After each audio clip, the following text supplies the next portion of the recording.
वासुदेवाय। ओम नमो भगवते वासुदेवाय। ओम नमो भगवते वासुदेवाय। ओम नमो भगवते वासुदेवाय। ओम नमो भगवते वासुदेवाय। ओम नमो भगवते वासुदेवाय।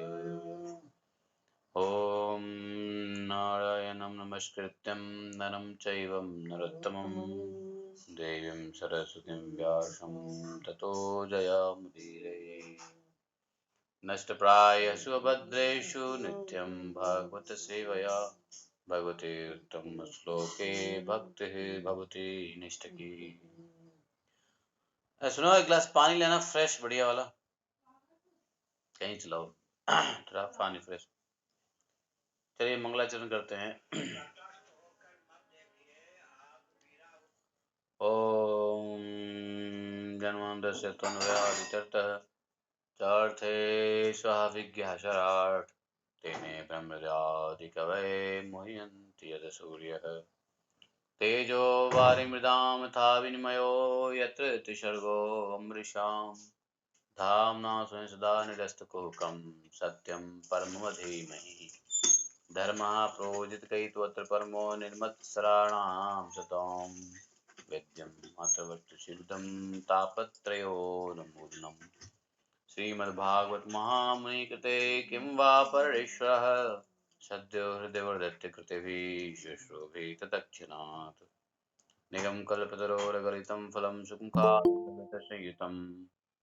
भागवतं स्मालयं मुहुरहो रसिका भुविभावुकाः। हरे कृष्णा कृष्ण कृष्ण हरे हरे, हरे राम राम राम हरे हरे।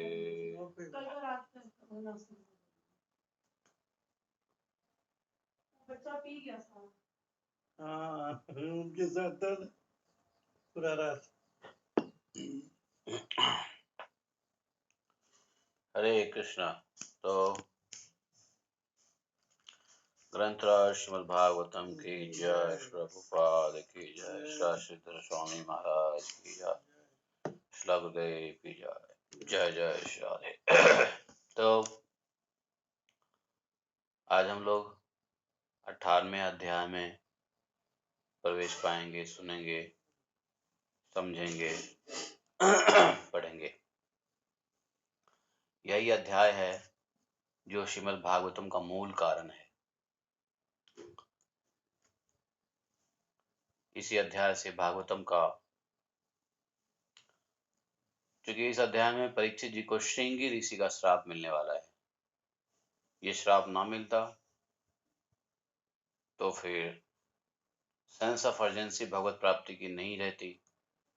परीक्षित महाराज को सुखदेव गोस्वामी के मुख से यह सुनने को मौका ना मिलता। इस प्रकार से एडवेंट ऑफ भागवतम शायद। चलिए 18वें अध्याय में पढ़ते हैं। सुतवाच यो वै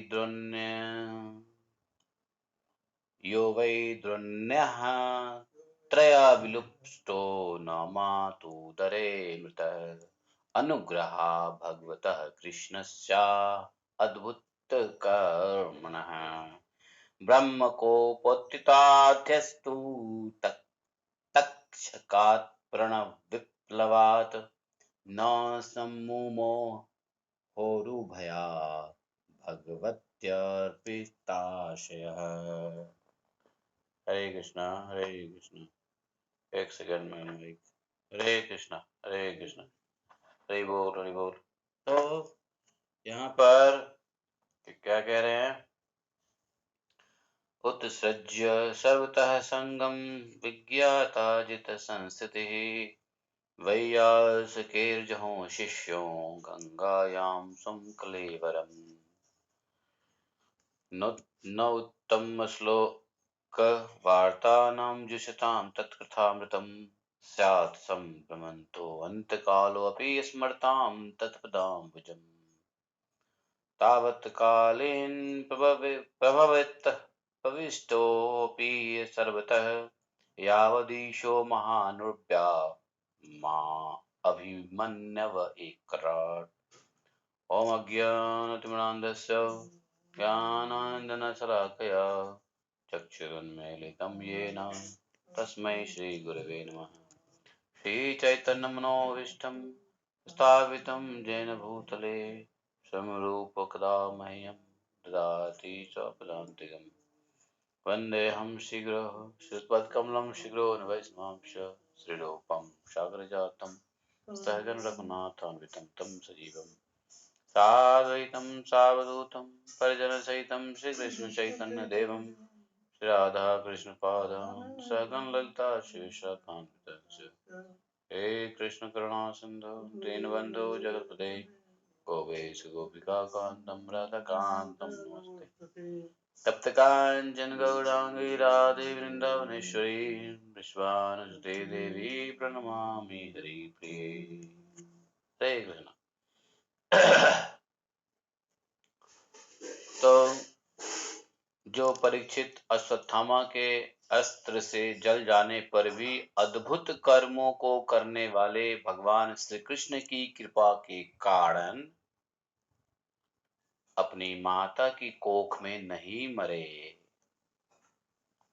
ये अद्भुत कर्म करने वाले कौन? भगवान श्री कृष्ण, जिनकी कृपा के कारण। भगवान को अद्भुत कर्मा भी कहते हैं। जितने भी कार्य होते हैं भगवान के अद्भुत होते हैं। अद्भुत, अद्भुत का क्या मतलब होता है मालूम है? अद्य भूतम मतलब जो मनुष्य से ना हो, भूत से ना हो, किसी भूत से, प्राणी से नहीं हो सकता है, वो अद्भुत कहते हैं। अद्भुत। तो भगवान के कार्य सब ऐसे हैं जो किसी प्राणी, किसी भूत से नहीं हो सकता, किसी भी व्यक्ति शरीरधारी से नहीं हो सकता। भूत, अद्भुत। हिंदी के भी शब्द को समझने से बहुत भगवान की विशेषताएं खुल के निकलता है। इसलिए हिंदी भी सीखिए और संस्कृत भी सीखिए। संस्कृत नहीं तो शुद्ध हिंदी तो सीख ही लीजिए कम से कम। हिंदी में भी इतने शब्द ज्ञान रहते हैं बड़े बड़े। बॉम्बे की हिंदी समझने से क्या फायदा? हाँ? हिंदी हो गई वो। फिल्मी हिंदी। एक दिन माता जी कह रही थी, वो है यहाँ पे, वो कड़ा वाली माता जी थी, वो कह रही थी, हरे कृष्णा, यू आर देयर।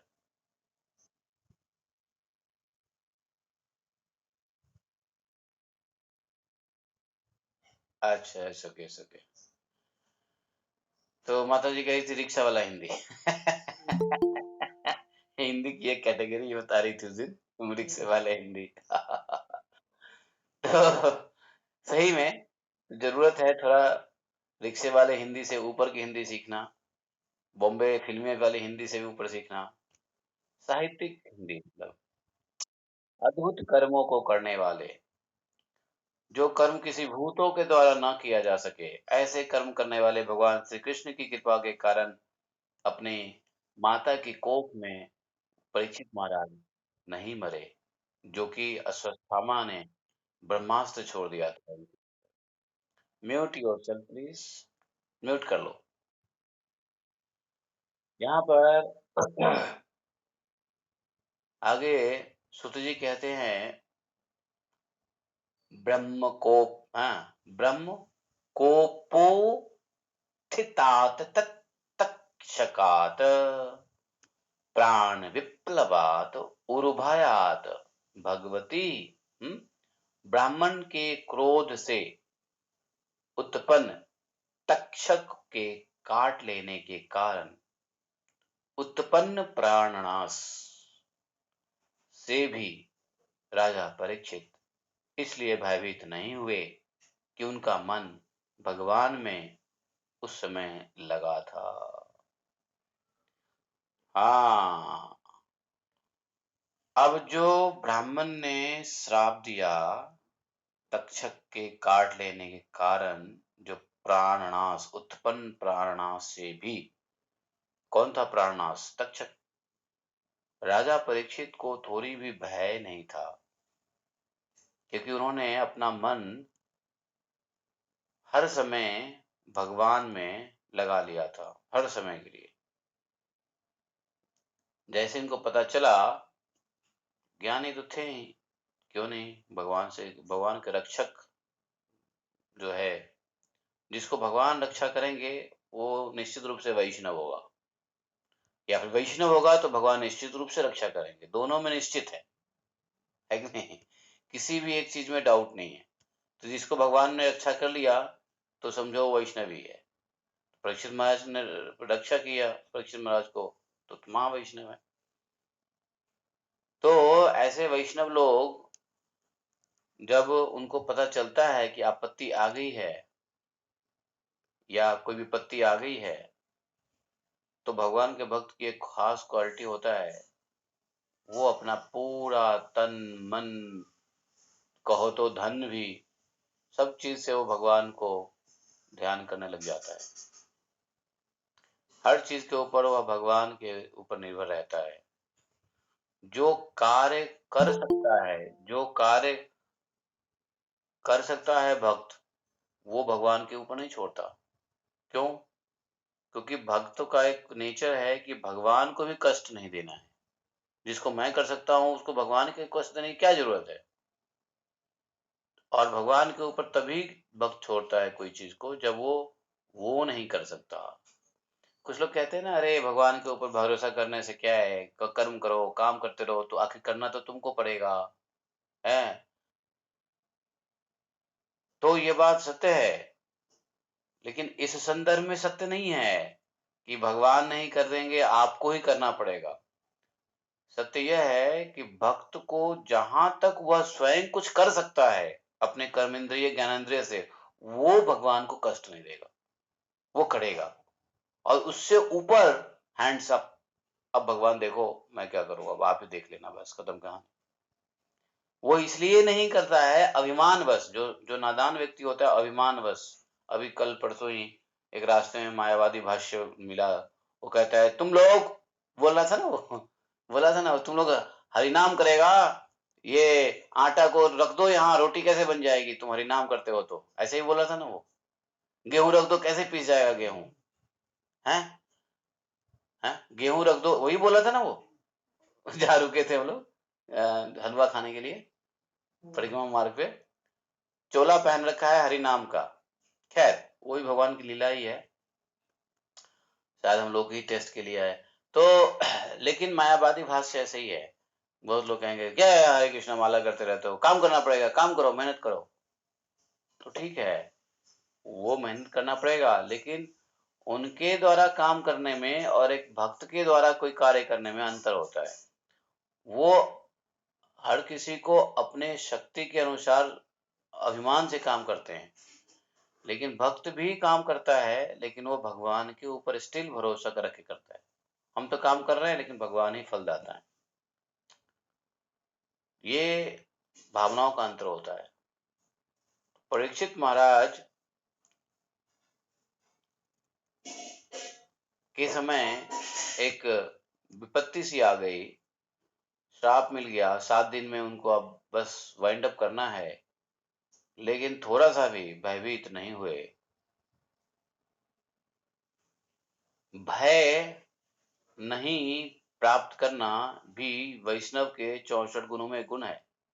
अभय, जो डर गया सो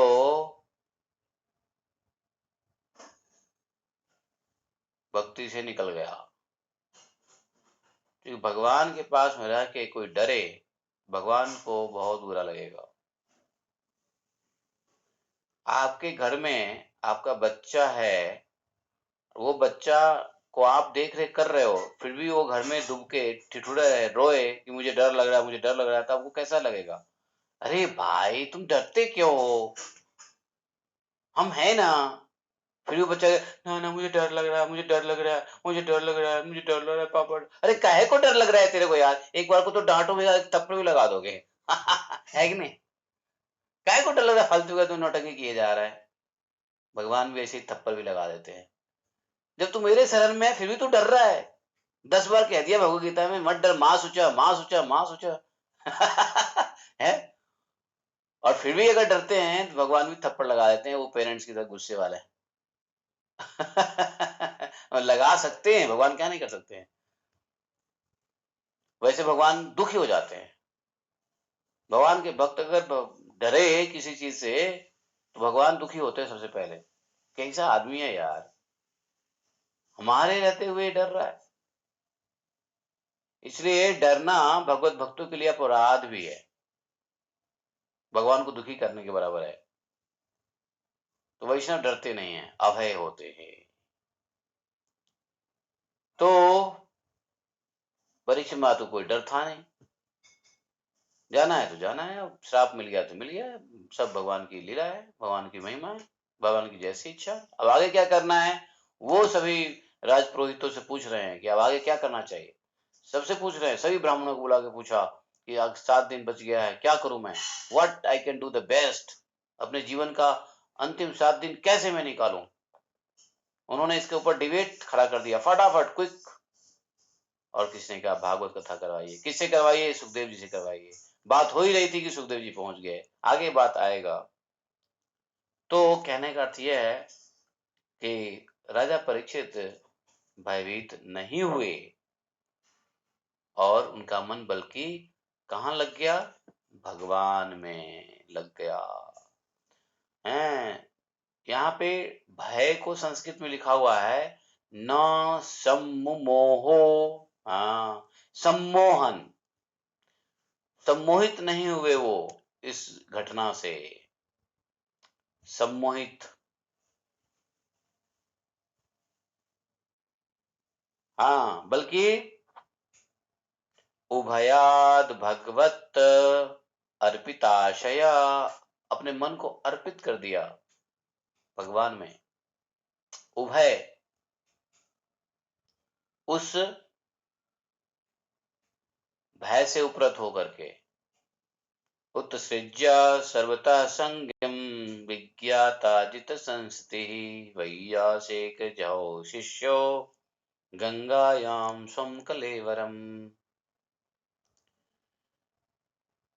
विज्ञाताजित संस्थितिः वैयासके विशिष्य।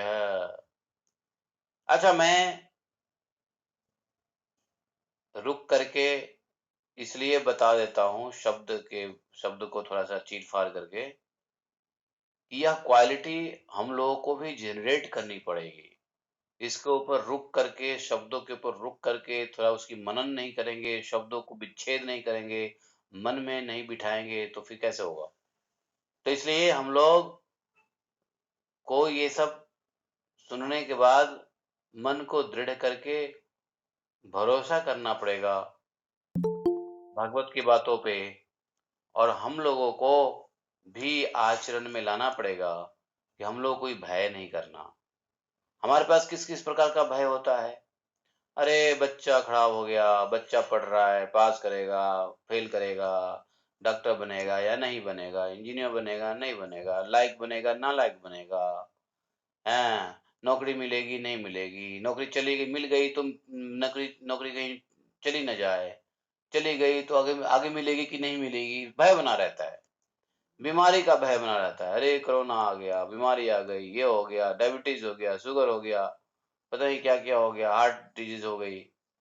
कभी बीमारी का भय बना रहता है, कभी इज्जत जाने का भय बना रहता है, कभी प्रिय वस्तु को खोने का भय बना रहता है। हम्म, शंका, सशंका से भय बना रहता है, आशंका से भय बना रहता है। ठीक है। तो ये सब प्रकार के हमने हमने एक किताब कहा था कि आप लोग पढ़ लीजिएगा जब समय मिले तो। उस किताब का नाम बताऊं, याद है किसी को? किसी को किताब है भय के ऊपर? मैंने कहा था किताब पढ़ने के लिए, छोटी सी किताब थी भय के ऊपर, बहुत अच्छी किताब है।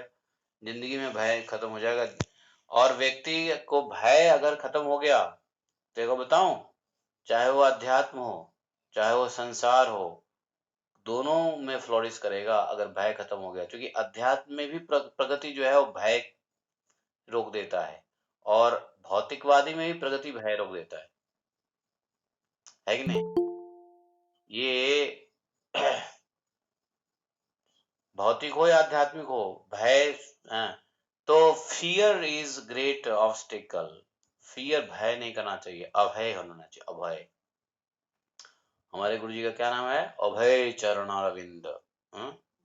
गोपाल जी का ऐसी भक्ति वेदांत, अभय चरणारविंद। देखो, जब भगवान के चरण में तो अभय ही होगा ना। तो इस बात से, हाँ, तो मैं कह रहा था, किताब किसी को याद है कौन सी किताब हमने कहा था पढ़ने के लिए? टाइटल ही बता दो, चलो नहीं पढ़ा होगा तो टाइटल याद है? किसी को याद है? Any old member from the group? कौन सी किताब थी? नहीं, नहीं मालूम है, भूल गए।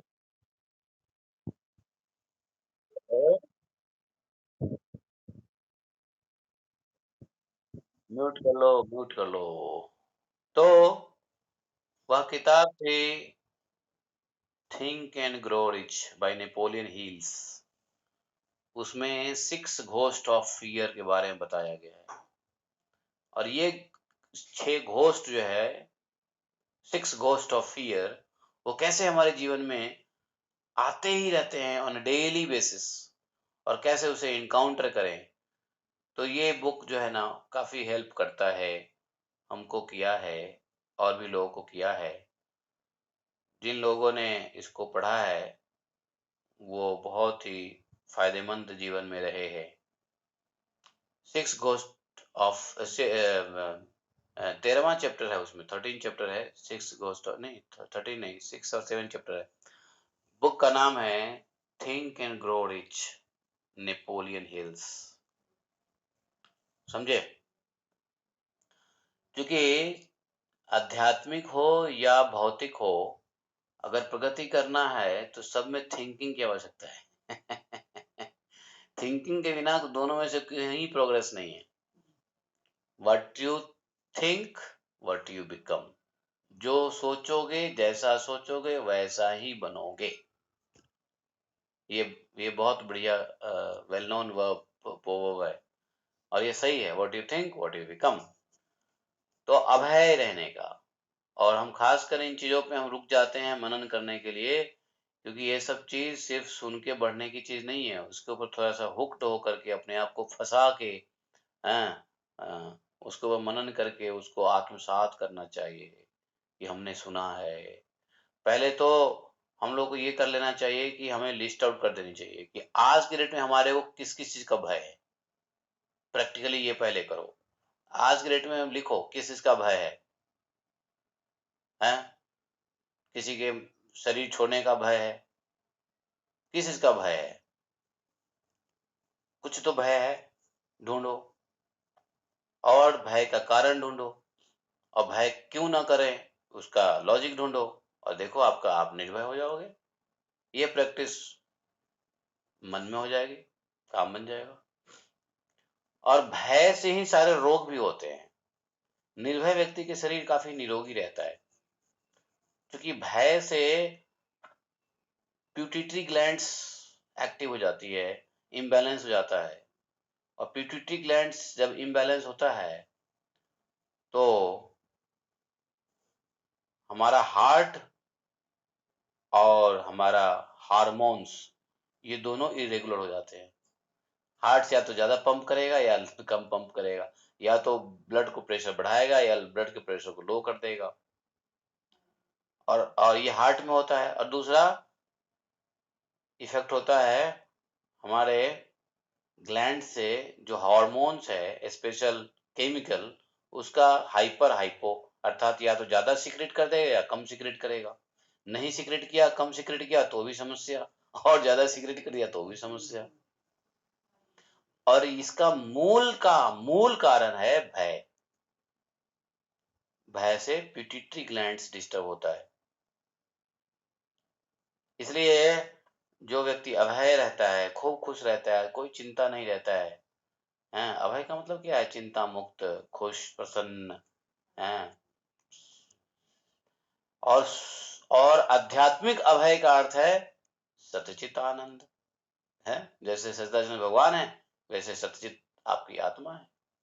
तो बीमारी का जो शटल कारण है वो भी है भय।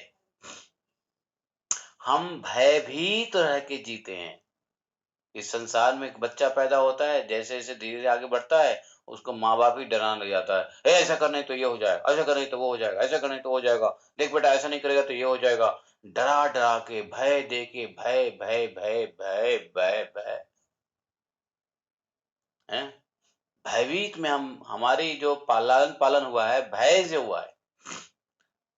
माता पिता को लगता है कि भयभीत करके बच्चों को ठीक कर सकते हैं, आगे चल के बीमारी बन जाती है। जैसे बच्चा ग्रो कर लेता है, 3 से 5 साल की उम्र में जो ग्रो करता है, तो 3 से 5 साल की उम्र में ही बहुत साल की बीमारी वो कंसीव कर लेता है, अगर भय के साथ बच्चे को पाला जाए तो। लेकिन भय के साथ बच्चे को नहीं पालना हो, अच्छा भय किसका दिखाएं? यदि भगवान का भय दिखाएं तो कोई दिक्कत नहीं है, उससे बीमारी नहीं होने वाली। हाँ, बेटा भगवान की पूजा करनी पड़ेगी, भगवान नाराज हो जाएंगे, भगवान आपको नाराज हो जाएंगे तो फिर आपको भगवत धाम नहीं ले जाएंगे, यहीं छोड़ देंगे। अच्छा भगवत धाम नहीं जाएंगे ले, तो यहाँ छोड़ देंगे तो क्या होगा? अरे यहाँ छोड़ देंगे तो देखो फिर से जन्म मृत्यु होता रहेगा, फिर से पढ़ना पड़ेगा, फिर से मास्टर जी के डंडे खाने पड़ेंगे। तो जो जो भगवान के भक्तों के घर में जन्म लेता है बच्चा, वो भय जो है ना, उस उनको भय या उनको डर भगवान के प्रति कभी किया भी जाता है, अथवा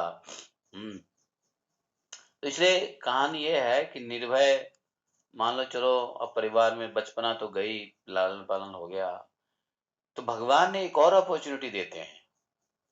भगवान कहते ठीक है, अगर बचपन में तुमने मिस कर लिया, हाँ, और तुमको गलत फीडिंग हो गई, तो भगवान कहते ठीक है, गुरु और शास्त्र आ गया ना, अब तो ज्ञान हो गया। बचपन में ज्ञान नहीं था, माता पिता कंट्रोल में नहीं थे, उनको पता ही नहीं था बच्चों को अभय कैसे बनाना है, निर्भय कैसे बनाना है। तो भगवान कहते हैं सेकेंड चांस, शास्त्र गुरु के रूप में, तो अब तो सीख करके दिमाग ठीक कर लो। है कि नहीं? प्रेमानंद बाबा, प्रेमानंद दादा को क्या भय है? नहीं होना चाहिए किसी प्रकार का भय। यह भय बचपन से लेकर बुढ़ापा तक आदमी को खाता रहता है, बीमारी करता है, रोग पैदा करता है, शरीर को दुर्बल करता है, मन को दुर्बल करता है, मन शक्ति को कमजोर करता है, संकल्प की शक्ति को कमजोर करता है। मैं ये क्यों बोला? क्योंकि यहाँ पर राजा परीक्षित भयभीत नहीं हुए, और भयभीत नहीं रहने का एक ही सॉल्यूशन है। क्या है? भगवत चरणारविंद सद सवै सवै मिनः कृष्ण पदारविंदयोः। यदि हम अपने मन को भगवान में लगाए रखेंगे तो निश्चित रूप से कोई भय नहीं होने वाला है। हम ही सोचते रहते हैं 10 चीजें और भय खाते रहते हैं। माइंड भय पैदा करता है और हम उसको खाते रहते हैं।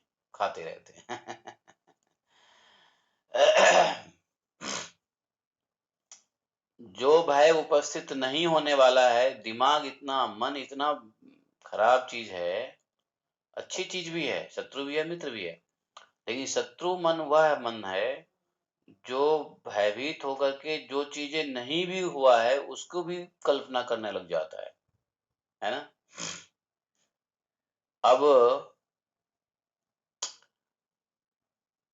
जैसे पहले ही बताया था मैं, एक स्कूल से बच्चे का फोन आ जाता है, नहीं, स्कूल से बच्चे की हेडमास्टर का फोन आ जाए या क्लास टीचर का फोन आ जाए कि आप अपने बच्चे को आकर के मिल लीजिए जल्दी। अगर वो बोल दे कि आप जल्दी स्कूल पहुंच जाइए, तो माता पिता क्या सोचेगा? क्यों बुलाया टीचर स्कूल, बच्चे को बीमारी तो नहीं हुई, बुखार तो नहीं हुआ, गिर तो नहीं गया, क्या हुआ?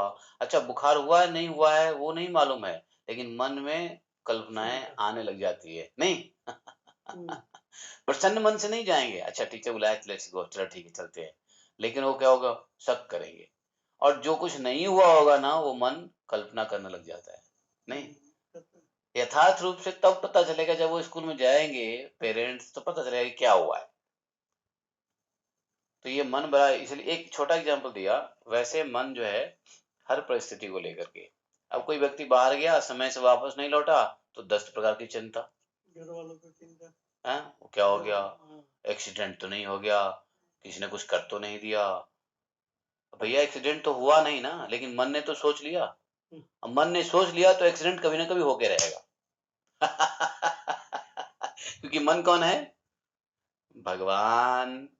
इंद्रियों में मैं मन हूं, इंद्रियों में मैं मन हूं, इसलिए मन से सोच लिया तो बहुत सारी चीज है। लॉ ऑफ अट्रैक्शन कहती है कि when you start thinking for something you start attracting something. मन से सोचने लग जाते हो तो वह चीज आपको आकर्षित आपकी तरफ हो जाती है। अगर बुरी चीज सोच लिया तो वो बुरी चीज आकर्षण, आपने आकर्षण कर लिया, इसको बोलते हैं द लॉ ऑफ अट्रैक्शन। और ये सत्य है, क्योंकि मन भगवान का ही, इंद्रियों में मैं मन हूं, और आपने मन से कुछ सोचा तो भगवान तो कहेंगे तथास्तु बेटा। भगवान तो सत्यनिष्ठ है। इसलिए बहुत जरूरी है मन के ऊपर काम करना। Control your mind, mind your mind, watch your thought. हमारे गुरुजी कहते थे वॉच योर थॉट, अपने विचार को देख लो, और यदि यह विचार भगवान में नहीं लगा हुआ है, भगवान के भक्तों में नहीं लगा हुआ है, तो ये मन बहुत उल्टे सीधे सोचवाएगा, बहुत उल्टे सीधे चीजों को अट्रैक्ट करेगा लाइफ में। चलो अभी तक नहीं पता था, पता नहीं कितनी कितनी चीजें हमने अट्रैक्ट कर लिया लाइफ में, वो सब आने वाला है। इसको लॉ ऑफ अट्रैक्शन कहते हैं। जीवन के कहीं किसी न किसी वक्त में आ जाएगा वो। मेरा एक अनुभव है, मेरा अनुभव क्या है बताता हूँ। मैं जब था ना, मैं कुछ दिन काम में, नौकरी चाकरी भी कुछ दिन किया, ज्यादा नहीं किया, थोड़ा दिन किया।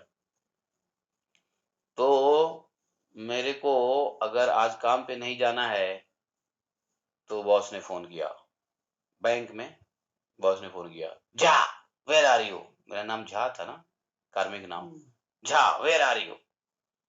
हमने कहा boss I am not well today. अच्छा you are not well, okay okay take rest no problem take rest.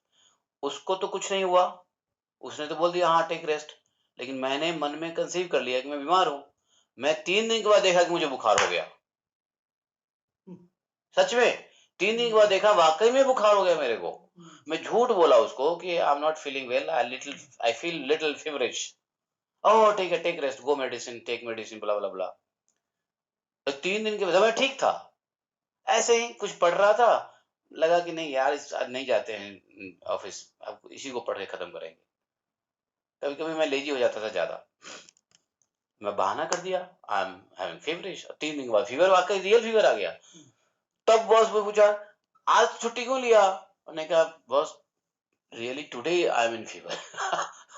अच्छा आज फीवर हुआ, उस दिन क्या हुआ था? And that day I said I was feeling feverish, but actually I got fever today.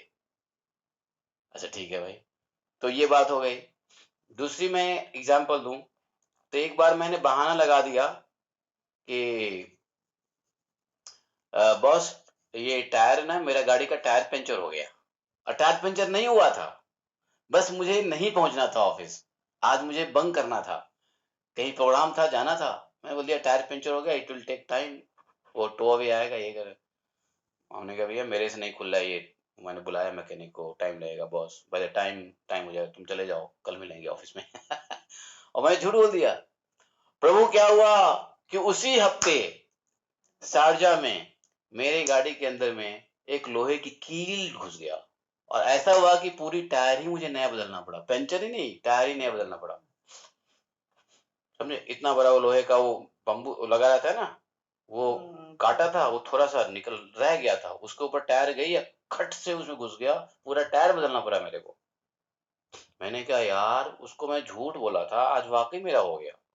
और मैंने कई इंसिडेंट्स में मैंने देखा कि मैंने झूठ बोला और उसको मैंने अट्रैक्ट कर लिया। ये लाइफ में होता है, हम लोग रियलाइज नहीं करते हैं। कई बार ऐसा हुआ है, लेकिन हम लोग रियलाइज नहीं करते, लेकिन होता है। Because what you are thinking वो अट्रैक्ट हो जाता है। कभी कभी इसी हफ्ते हो जाएगा, कभी कभी सालों बाद होगा, कभी कभी जन्म के बाद होगा। इस जन्म में जो हम पाते हैं वो पूर्व जन्म की इच्छा ही तो है। क्या पूर्व जन्म के संस्कार कैसे बनते हैं?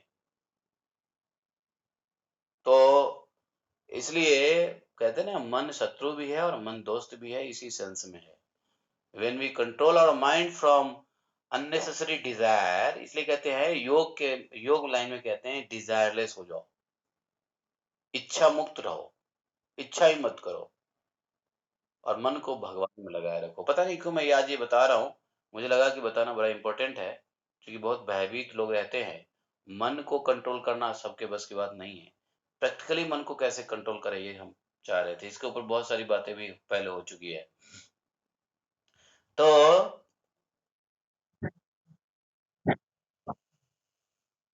साइकेट्रिस्ट, हाँ, मैंने एमए इन साइकोलॉजी किया है, clinical psychology from Indira Gandhi national open university. I have done, but MA psychology से जितना फायदा नहीं मिला, उससे ज्यादा भगवत गीता और भागवतम से फायदा मिला है। तो Bhagavad Gita Bhagavatam best psychology course है, उससे बड़ा कोई कोर्स नहीं है। इसलिए आप लोग टाइम वेस्ट मत करना, अपने बच्चे को एमए साइकोलॉजी बीए साइकोलॉजी मत पढ़ाना, भगवत गीता पढ़ा दो ना, वो साइकोलॉजी से भी ऊपरतर है। हाँ। तो उन्होंने जिन्होंने उन्होंने मतलब जिन्होंने, लेकिन जिन्होंने इसलिए कह रहे हैं कि उत्सृज्य सर्वतः संग विज्ञाता जित संस्ते ही, मृत्यु काल में, जिन्होंने मृत्यु काल में परमात्मा साक्षात्कार कर लिया था, ऐसे सुखदेव जी के शिष्य राजा परीक्षित ने सब ओर से अपनी आसक्ति का परित्याग करके गंगा नदी में अपने शरीर का परित्याग कर दिया। ये बड़ा ब्रीफ में बता दिया इन्होंने, किसने? सुत जी ने। लेकिन आप जानते हो ब्रीफ में कहाँ काम चलता है। आगे कह रहे हैं कि जो लोग सदा श्री भगवान की चर्चा करते हैं, सुनिए, यहाँ पर माइंड कंट्रोल की बहुत सारी बातें हैं। और मैं बताऊं आप लोगों को, सुन लो, मेरी रिसर्च योगा में भी है। मैंने 8 यूनिवर्सिटी से 8 जगह से योग के ऊपर पढ़ाई किया है, और मैंने योग की प्रैक्टिस भी करी है। अष्टांग योग, बिहार योग, कैवल्य योग, अ, अ, हठ योग, अष्टांग विन्यास योग, कई योग के ब्रांचेस में मैं जाके स्टडी किया है। कई योगा इंस्टीट्यूट में जाकर रहा हूँ, कहीं 3 महीना, कहीं 1 साल, कहीं 6 महीना, यस। लेकिन योग के बुक्स पढ़ने के बाद, योग के अंदर में रिसर्च करने के बाद, योग के प्रैक्टिस करने के बाद, मेरा निचोड़ यही है कि योग से मन को नियंत्रित नहीं किया जा सकता है। अब कहोगे सिर्फ कलयुग में या किसी युग में भी नहीं, तो मैं कहता हूं किसी भी युग में नहीं। सिर्फ कलयुग में नहीं, सिर्फ किसी भी युग में नहीं योग से नियंत्रित कर सकते मन को। सिर्फ और सिर्फ भगवत सवई मना कृष्ण पदारविंदयो, जब तक मन को भगवान के चरण शरण, भगवान के नाम रूप गुण लीला धाम और भगवान के भक्तों के में आसक्ति नहीं पैदा करेंगे, मतलब शुद्ध भक्तों के, तब तक मन नियंत्रित नहीं हो सकता है। There is no other way. Bhakti Yoga से ही सिर्फ हो सकता है, यस। तो बाकी किसी योग कहने का तो सो कॉल्ड योग, so called yoga, yoga means you know so called, भक्ति योग से ही हो सकता है। ये निचोड़ है, ये हमारा अनुभव भी है। छोटे से छोटी मुंह बड़ी बात कर रहा हूँ, लेकिन है। इसके ऊपर मैंने कई जगह पर योग में भी सेमिनार्स दिए हैं, कई इंटरनेशनल योगा कॉन्फ्रेंस ऋषिकेश में होता था, यहाँ होता था, मैंने जाके व्याख्यान दिए हैं, मैंने बताया है सबको, योगा फॉर द योगीज हमने बताया है। मेरा टॉपिक होता था योगा फॉर द योगीज, योगियों के लिए योगा। तो उनको बताते थे भाई ये जो योग कर रहे हो इससे तुमको क्या फायदा है, उसकी क्या लिमिटेशंस है, लेकिन उस लिमिटेशन से आगे तुमको किस योग से फायदा मिलेगा। तो प्रभुपाद जी की एक बुक है, उसको पूरा जो है ना हम व्याख्यान कर देते थे। वो पतली सी बुक है प्रभुपाद जी की, उसका नाम क्या है मालूम है?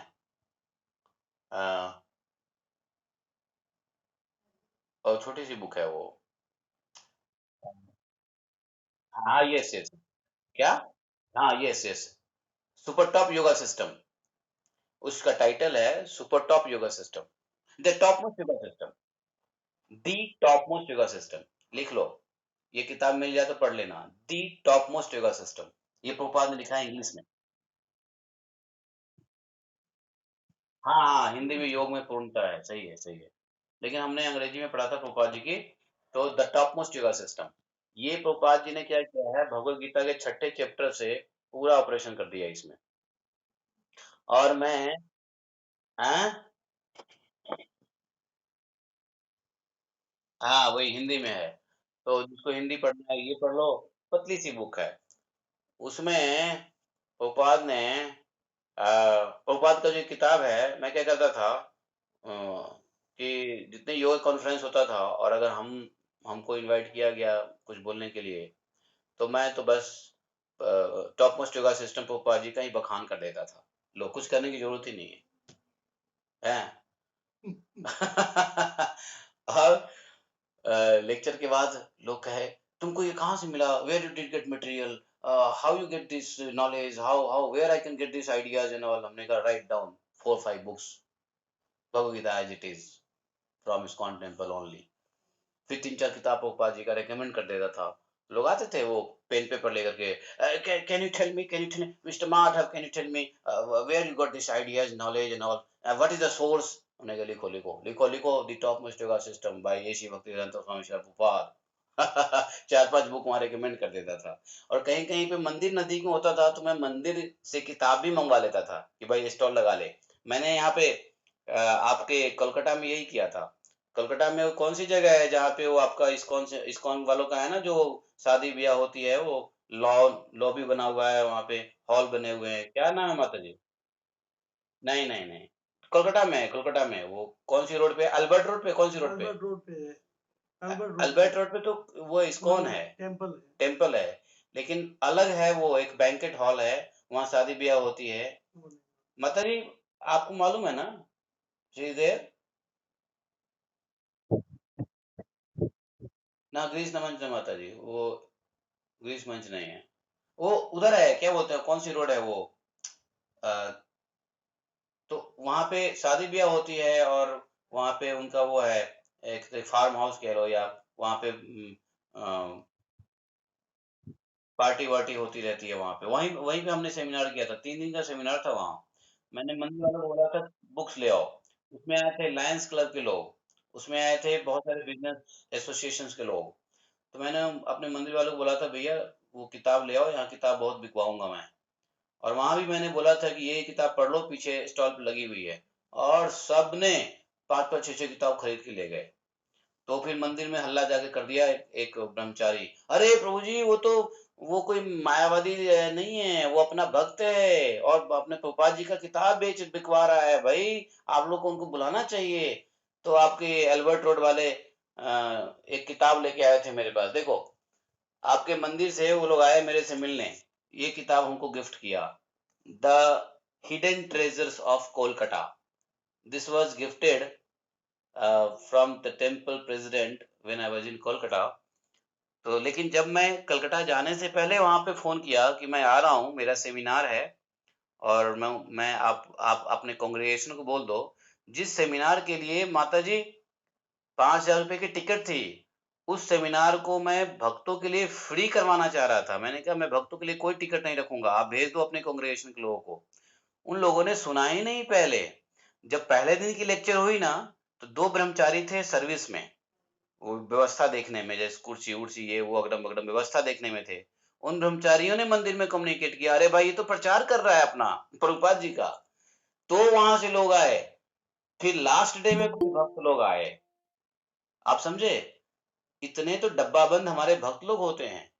अरे भाई लिखा हुआ है माधव कीर्तिदास, बोर्ड पे लिखा हुआ है डॉक्टर माधव कीर्तिदास, तब भी तुमको समझ में नहीं आ रही, अपना बंदा है तो चलो कम से कम फायदा हो जाएगा। और बिना टिकट का 5,000 की टिकट थी प्रभु जी, और बिना टिकट का मैंने बोला कि आप अपने भक्तों को भेज दो, ब्रह्मचारियों को भेज दो, सबका फायदा हो जाएगा।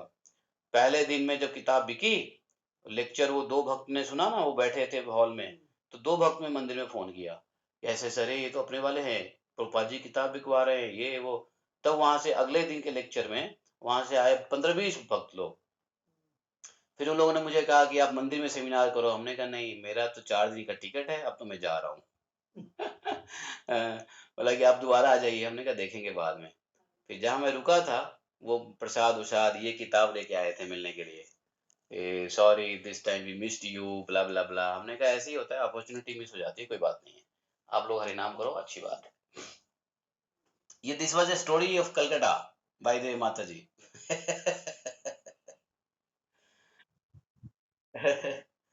लेकिन उसके बाद मैं दोबारा नहीं गया, तो दोबारा जाने का मौका भी नहीं मिला, क्योंकि आगे इतने प्रोग्राम लाइंड अप थे। उसके बाद फिर कोरोना भी आ गया।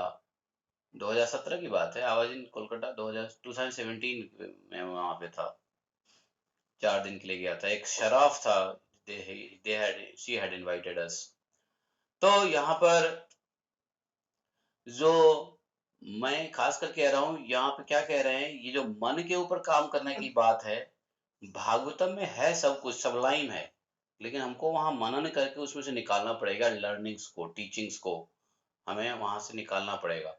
यहाँ पे कह रहे हैं सुत गोस्वामी कि जो लोग सदा श्री भगवान की चर्चा करते हैं, और जो लोग सदा भगवान के कथामृत का सेवन करते हैं, यह सत्य बात है। इन दोनों ही साधनों के द्वारा जो लोग उनके चरण कमल का स्मरण करते हैं, उन लोगों को मृत्यु काल से भी किसी प्रकार का भय नहीं होता, मोह नहीं होता। उन लोगों को, जिन लोगों का, हाँ, तो अब मृत्यु से भय का अर्थ ये नहीं है कि मौत आ जाएगा, डेथ बेड पे हमको भयभीत नहीं रहना है, नहीं। अगर मृत्यु तो 14 प्रकार की होती है, मैंने आपको पहले बता दिया, 14 प्रकार की मृत्यु होती है। अगर हार्डी बीमारी भी एक मृत्यु है। कहते हैं कि diseased body is half dead body, बीमार शरीर आधा मृत शरीर के समान होता है। ये अंगद ने भी रावण को कहा था, बीमार खल कामी। अंगद ने, पता है, जब रावण पहुंचा लड़ाई के मैदान में, तो राम और रावण के बीच में लड़ाई होने से पहले बहुत सारे योद्धा थे जो रावण से मस्का लेने चले गए। जैसे हनुमान जी गए, एक गदा दे दिया रावण को, हाँ, जामवंत जी ने ट्राई कर लिया, सुग्रीव भी गए, वो भी फाइट कर लिया। अंगद गए तो अंगद को तो पहचान ही लिया, अंगद और हनुमान को तो पहचानता ही था रावण, क्योंकि वो लोग आए थे बीच में। तो अंगद अंगद वहां गए, और अंगद ने गदा ऐसे किया, कंधे पे रखे हुए, बोलता है तेरे से मैं क्या लड़ूं, तू तो पहले से मरा हुआ है। अच्छा, अंगद महाज्ञानी था, अंगद महाज्ञानी था, बलि का पुत्र। वो विद्वानों को उस्काने में बड़ा भयंकर, धर्म को कूट कूट करके जानता था वो। और रावण को किस तरीके से वो करना है, ज्ञान में फंसाना है, उसको अच्छी तरीके से मालूम था। तो रावण को कहता है चल तेरे से मैं नहीं लड़ता, तू तो मरा हुआ है। रावण ने कहा हैं, मैं मरा हुआ हूँ, मैं तो जिंदा हूँ, तू कैसे बोलता है मरा हुआ हूँ। तो अंगद ने वहां उपदेश दे दिया, अंगद ने वहां पर उपदेश दे दिया रावण को। पता है रावण को अंगद ने क्या कहा है? एक रिक्वेस्ट आया है टू ज्वाइन। ये प्लस +96 कहाँ का कोड है? हरे कृष्णा, ये +96 कहाँ का कोड है? +96 कहाँ का कोड है? अच्छा, नहीं मालूम। हाँ, तो मैं कह रहा था अंगद, तो अंगद से पूछा रावण ने, तो कैसे बोलता है मैं मरा हुआ हूँ, मैं तो जिंदा हूँ। तो अंगद ने कहा कि कौल काम बस कृपिन विमूढ़ा, अति दरिद्र अजसी अति बूढ़ा। और क्या कहा, सदा रोग बस संतत क्रोधी, विष्णु विमुख श्रुति संत विरोधी, तनु पोषक निंदक अघ खानी, जीवत सब सम 14 प्राणी। ये 14 प्राणी जो है वो जिंदे में भी मरे हुए जैसे है। मृत सम, जीवित सब सम 14 प्राणी। तो उन्होंने 14 मरे हुए लोगों में क्या कहा मालूम है? इसको पढ़ लें, अच्छी बात है, जानोगे। 14 मरे हुए लोग में काम बस, जो लोग हमेशा काम ही रहता है, मुझे ये चाहिए, मुझे वो चाहिए, मुझे वो चाहिए, मुझे वो चाहिए, मुझे वो चाहिए, कामी व्यक्ति, अत्यंत भोगी, काम वासना में लिप्त रहने वाला भी मरे के समान है, क्योंकि वो आत्महत्या कर रहा है। दूसरा, जो व्यक्ति दुनिया से उल्टा चले, अर्थात जो हर चीज में नकारात्मक खोजता रहता है, जो लोक परंपरा चलती आ रही है उसके वो विपरीत जाता है, इसको बोलते हैं लेफ्टिस्ट।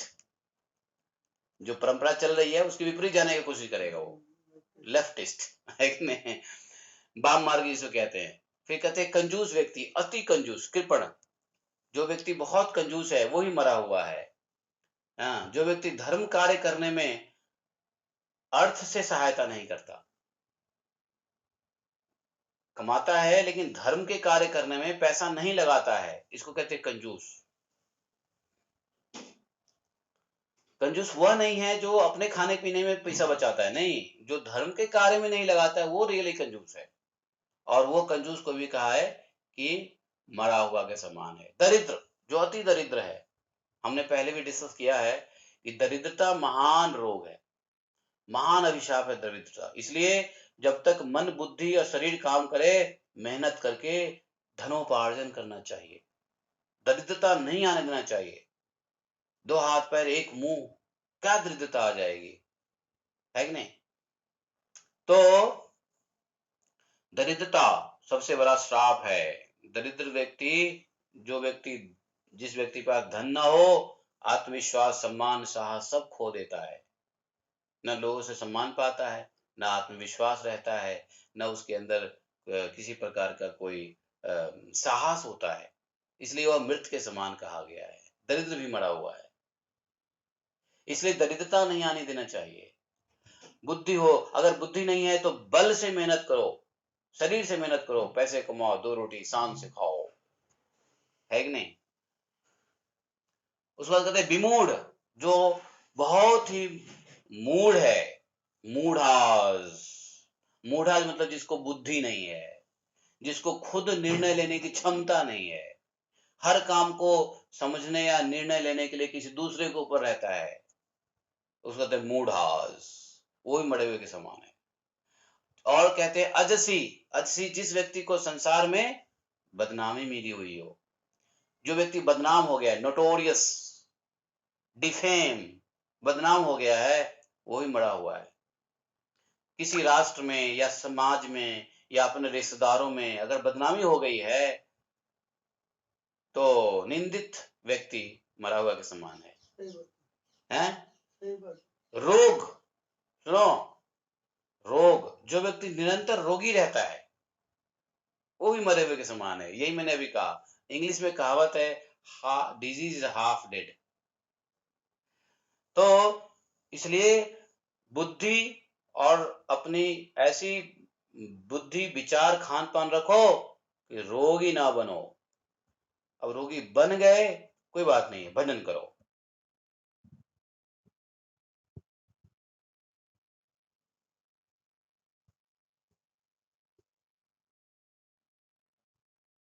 क्या काम, क्या नाम छूट जाता है?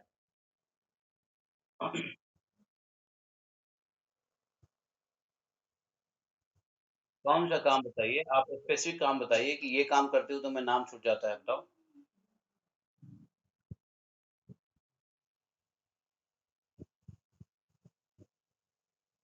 ठीक है, ऑफिस में जाते हैं, अगर हो सके तो भगवान का वहाँ कुछ चित्र लगा लीजिए, हो सके तो भगवान का नाम नमन डाल दीजिए, हो सकता है तो कुछ ऐसा वहाँ तरकीब कीजिए कि भगवान और प्रभुपाद गुरु, भगवान और प्रभुपाद का स्मरण होता रहे, तो कोई दिक्कत नहीं। सुनो, आगे सुनो। अति बूढ़ा, अत्यंत वृद्ध व्यक्ति मृत के समान है। इसलिए प्रभुपाद कभी भी बूढ़े लोगों को से स्टार्ट नहीं किया कृष्ण कॉन्शियसनेस, है कि नहीं? अधमरा होता है क्योंकि एक टांग कवर में लटकता है, कहते हैं ना एक टांग कवर में लटक रहा है। तो इसलिए अति बूढ़ा। फिर कहते हैं क्रोधी, सतत क्रोधी। जो व्यक्ति हमेशा क्रोध में रहता है, बात बात पे क्रोध करेगा, क्रोधी, वो क्रोधी भी अच्छा, वास्तव में क्रोधी जो है वो वाकई मरे हुए रहने के समान है। लेकिन कुछ लोग वास्तव में क्रोध नहीं करते हैं, क्रोध की थोड़े नाटक करते हैं। जैसे प्रभुपाद क्रोधित बहुत होते थे, लेकिन वो क्रोध करने का नाटक करते थे, एक एक्टिंग करते थे ताकि लोगों को डिसिप्लिन में ला सके। बाकी अंदर से बहुत ही प्रभुपाद जी मृदुल स्वभाव के थे, बहुत कॉम्पैशनेट थे अंदर से, लेकिन बाहर से कभी कभी बड़ा हार्ड टफ रहते थे, ये सर्वेंट को मालूम है।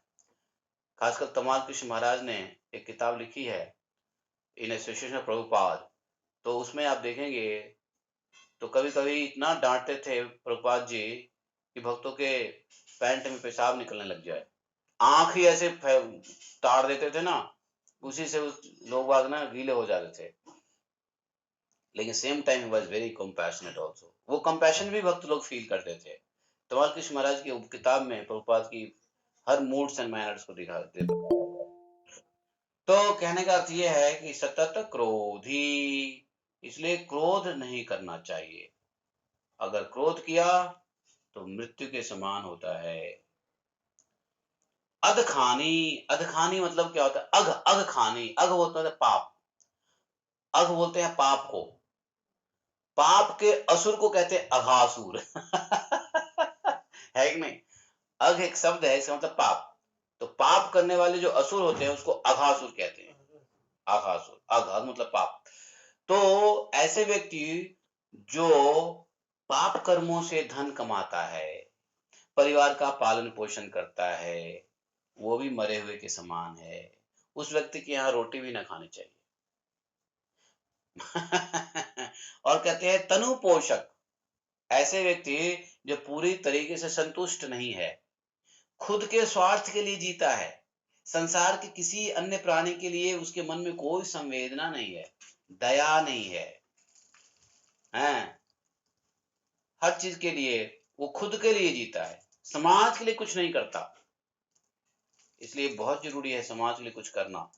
तो उसको कहते हैं तनु पोषक, सेल्फिश कह लो, सेल्फिश, सेल्फिश लोगों को भी मरा हुआ समझते हैं। इसलिए अपने थोड़ी सी भी अगर अकल है, थोड़ी सी भी समर्थ है, पैसे नहीं है तो शरीर से, शरीर नहीं है तो बुद्धि से दूसरों की मदद करते रहना चाहिए। समाज में कुछ लोगों को मदद कर, हमें ढूंढना चाहिए कि समाज के किस व्यक्ति को हम मदद कर सकते हैं, किसका क्या हम भला कर सकते हैं, तन से, मन से, धन से, बुद्धि से, बल से या धन से।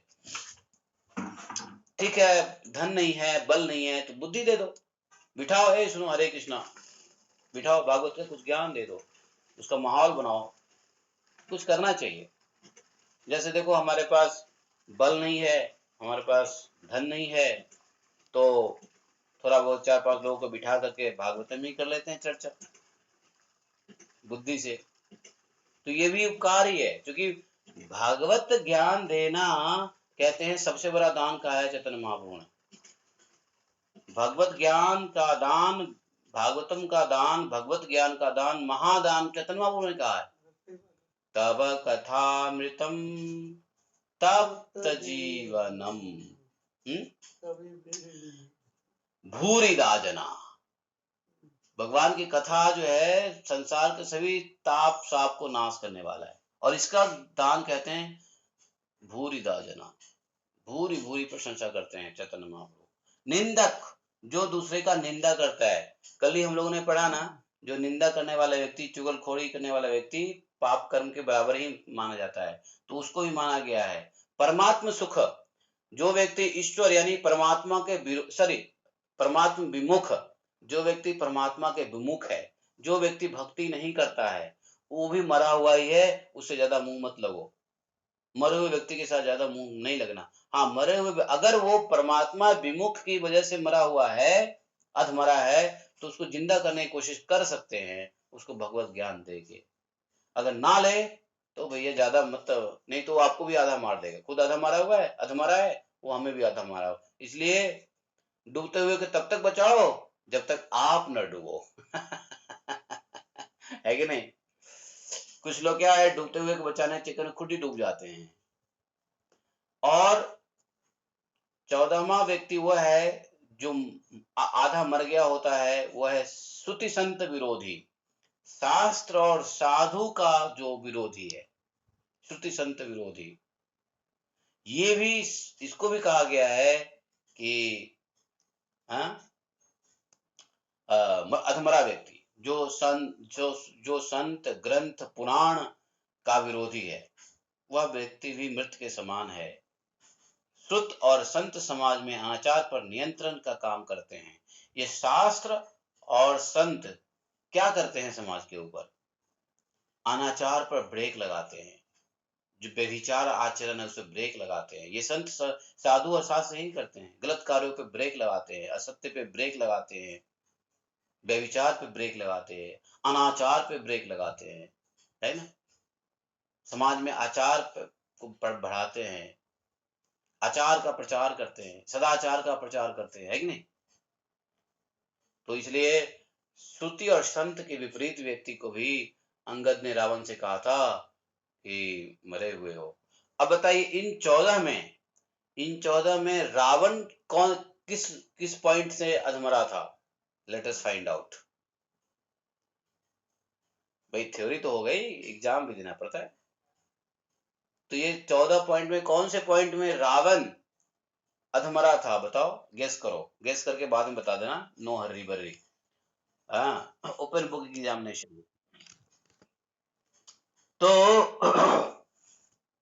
इसलिए सदा भगवान की चर्चा करते रहने वाले व्यक्ति, भगवान की कथा का सेवन करते रहने वाला व्यक्ति, इन दोनों ही साधनों से जो लोग हैं भगवान का स्मरण करते हैं, भगवान का रूप, नाम, धाम, गुण, इन सबको स्मरण करने वाले व्यक्ति, उन लोगों को मृत्यु काल में भी किसी प्रकार का मोह नहीं होता है।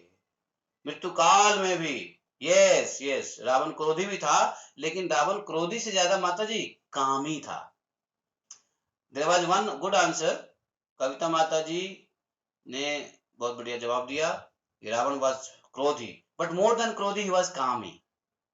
उसका क्रोध काम नहीं पूरा होने पे होता था। है कि नहीं? हमेशा क्रोध नहीं रहता था। रावण तो ज्ञानी था। He was not always क्रोधी। He was very much lovingly to Mandodari. Mandodari से बहुत प्यार करते थे रावण।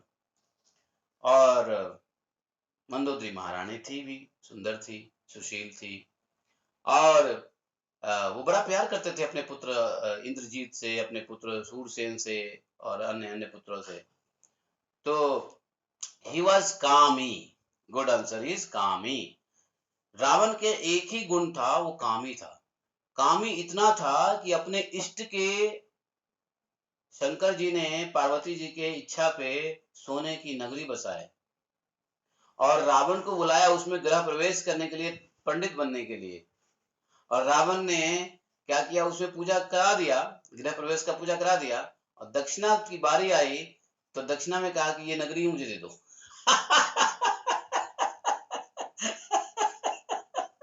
आवाज आ रही है? हरे कृष्णा, गौ वालों, आवाज आ रही है? आपने सुना कि नहीं सुना? रावण इतना बड़ा कामी था, हमेशा वो कामना करता था, ये हो जाए, वो हो जाए, ये लोग मिल जाए, वो लोग मिल जाए, ये सुंदरी मिल जाए, वो सुंदर मिल जाए, किसी को नहीं छोड़ता था वो। कामी था वो रावण। तो इसलिए अंगद ने उसको इंगित कर दिया कि तू तो पहले ही मरा हुआ है, मैं तुम्हें क्या मारूं? और अंगद ये बोल के चल दिए। I love Angad. Actually Mahabharata Ramayana के कैरेक्टर में अंगद के बारे में मैं बड़ा अच्छे से पढ़ा, और अंगद के बुद्धि विवेक ज्ञान, हनुमान तो हनुमान है ही। अंगद जो बलि का पुत्र है, वो रावण के साथ ऐसे तर्क संगत से बात किया, या मजा आ जाता है।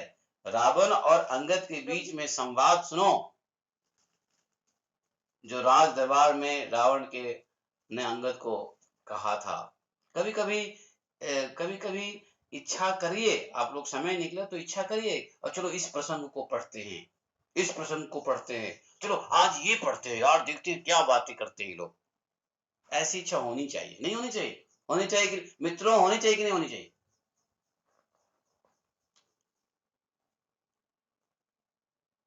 नहीं होनी चाहिए, होनी चाहिए। तो ये बात है, ठीक है। अब ये जो है, इसलिए मैंने क्या कहा, भाई मेरे योग के, पूरी योग के स्टडी का, पूरे योग का निचोड़ है कि मन को सिर्फ कलयुग में ही नहीं, किसी भी युग में सिर्फ भगवान के चरण सेवा से ही कंट्रोल किया जा सकता है। दुर्योधन तो कलयुग में नहीं पैदा हुआ, शिशुपाल दुशासन कलयुग में तो नहीं आया, हाँ? वो तो कलयुग के पहले का युग का है, तो उसका मन क्यों नहीं नियंत्रित हुआ? योग से नहीं हो सकता है, जबकि वो लोग तपस्या भी कर लेते थे।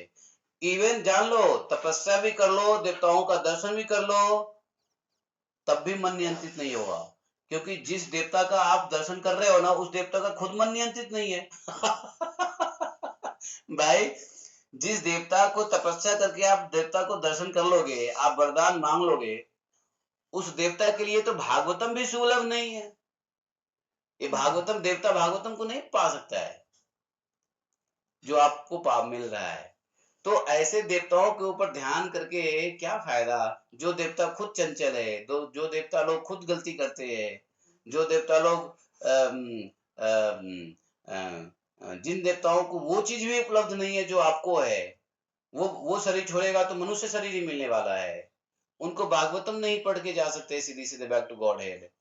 तो देवता तो आपसे कम सौभाग्य वाला है, मनुष्य से कम सौभाग्य वाला देवता है। देखो, मैं देवताओं को अनादर नहीं कर रहा हूं, विद ऑल ड्यू रिस्पेक्ट यह फैक्ट बता रहा हूं कि देवताओं से ज्यादा सौभाग्यशाली मनुष्य है।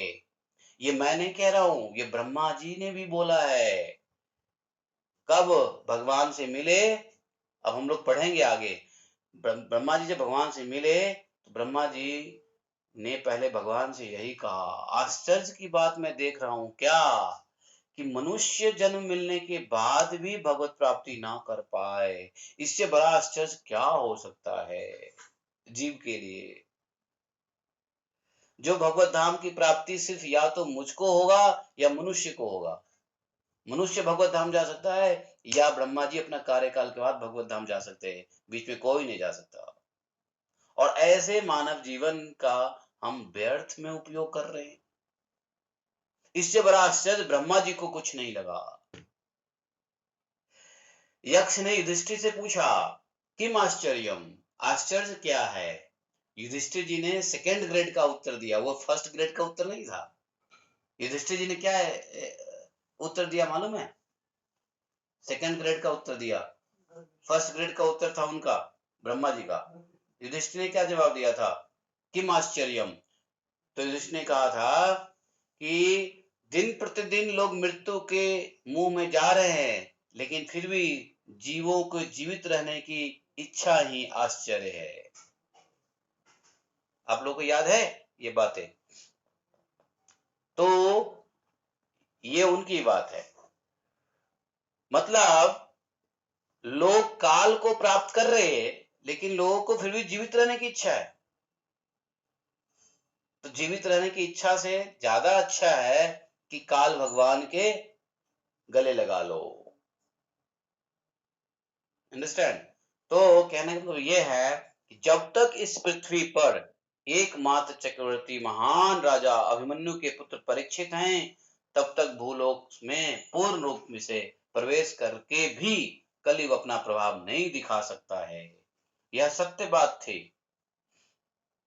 तो फिर कलयुग बढ़ कैसे गया? तो कहते हैं जिस दिन जिस समय भगवान श्री कृष्ण इस पृथ्वी का परित्याग किए, उसी समय अधर्म का मूल कारण कलयुग पृथ्वी पर प्रवृत्त हो गया और भौरे के समान सार तत्वग्राही राजा कलयुग से इसलिए द्वेष नहीं करते हैं, जो जो परीक्षित हैं वो कलयुग से इसलिए द्वेष नहीं करते हैं कि इस युग में अच्छे कर्मों की शीघ्र ही सिद्धि होती है और बुरे कर्म किए गए भी फल नहीं देता। अगर बुरे कर्म हो भी गए तो मोस्टली फल नहीं देगा, लेकिन अच्छे कर्म के फल शीघ्र मिलते हैं। ये राजा परीक्षित को कलयुग के तत्व को मालूम था। कुशलान्य आशु सिद्ध्यंति नेतरानि कृतानि यत्। यदि कोई कहे, श्रीधर महाराज कहते हैं, यदि कोई कहे कि अधर्म का कारण भूत कली है, उसको राजा परीक्षित ने क्यों नहीं मार दिया, तो ऐसा है, राजा परीक्षित कली से नहीं द्वेष करते थे, क्योंकि जिस तरह भौरा केवल पराग का ही पान करता है, उसी तरह राजा परीक्षित भी सारग्राही हैं। वो जानते हैं इस सार को कि युग का गुण है कि इस युग में अच्छे कार्यों का संकल्प भी शीघ्र से फलद हो जाता है और पाप कर्म किए जाने पर भी फल नहीं देते हैं, केवल संकल्प मात्र से तो बात ही छोड़ दो। कलयुग में बहुत सारे दुष्कर्म करने के बावजूद भी फल नहीं मिलता है। बहुत घोर पाप हो गया तो ठीक है, लेकिन बहुत सारे दुष्कर्म पाप, अगर छोटे मोटे पाप किए तो बहुत सारे पाप है जो कलयुग में होते ही नहीं, जैसे धर्म पालन नहीं करने इत्यादि इत्यादि। ठीक है, तो हम लोग आगे और पढ़ेंगे। हाँ, हम लोग आगे पढ़ेंगे, तो यहीं पर हम लोग रुकते हैं। मन शिक्षा पे ज्यादा जोर हो गया, जरूरी भी था। तो ये सब चीजें अगर नहीं निकालेंगे तो दूध मक्खन की तरह है ना, घी कैसे निकलेगा जब तक चर्निंग नहीं करेंगे।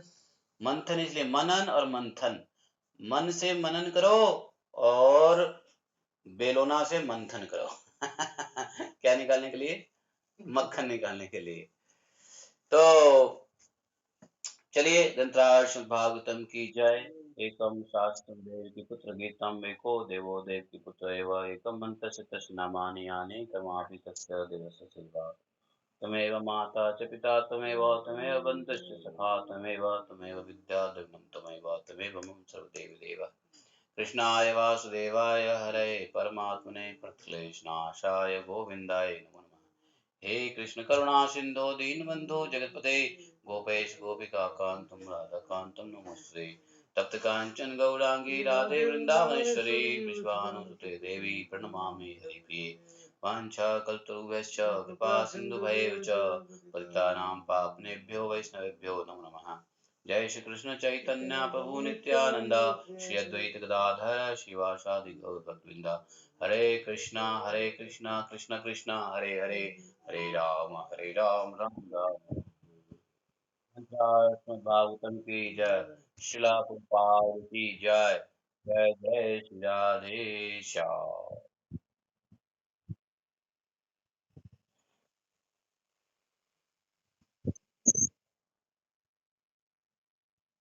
शिला प्रभुपाद की जय, शिला प्रभुपाद की जय, गुरु गौरांग की जय। जय जय श्री राधे। अच्छा, एक बात बताइए, सुबोधनी माता जी, कैन यू अनम्यूट एंड से? एक बार बताओ, जो जो लोग भागवतम में लेट आते हैं वो कितना मिस करते हैं चीजों को, जरा एक्सप्लेन करो।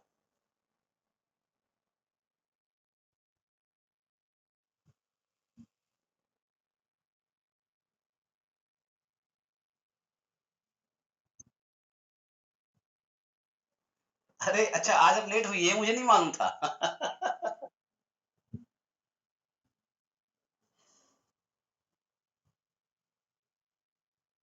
हाँ, अच्छा चलो, अच्छा चलो, अच्छा चलो, एक बार बताओ, जो लोग 2 दिन आते हैं, 3 दिन नहीं आते हैं, वो लोग कितना मिस करते हैं, ये एक्सप्लेन करो।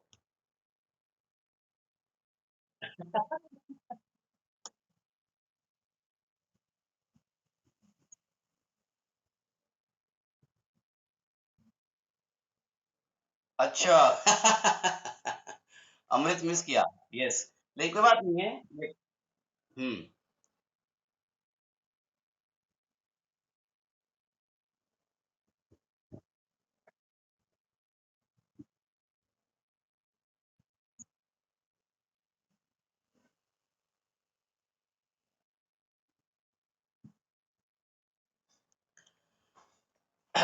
नहीं, प्रश्न यह था कि मैं तो सिर्फ ये चाहता कि मतलब जितना रस हम लोग पी रहे हैं, मैं तो समझता हूँ जो लोग जितने दिन नहीं आते हैं उतना रस वो नहीं पी पाते हैं ना, ये बात है। आ गया। हाँ, कंटिन्यूटी रहती है। और इस रस को मिस करने का मतलब ये लगता है जैसे हे भगवान। इसलिए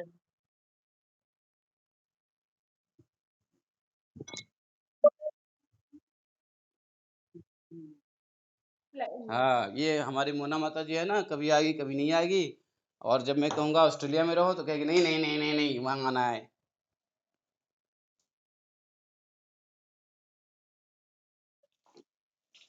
रिकॉर्डिंग सब करता हूँ।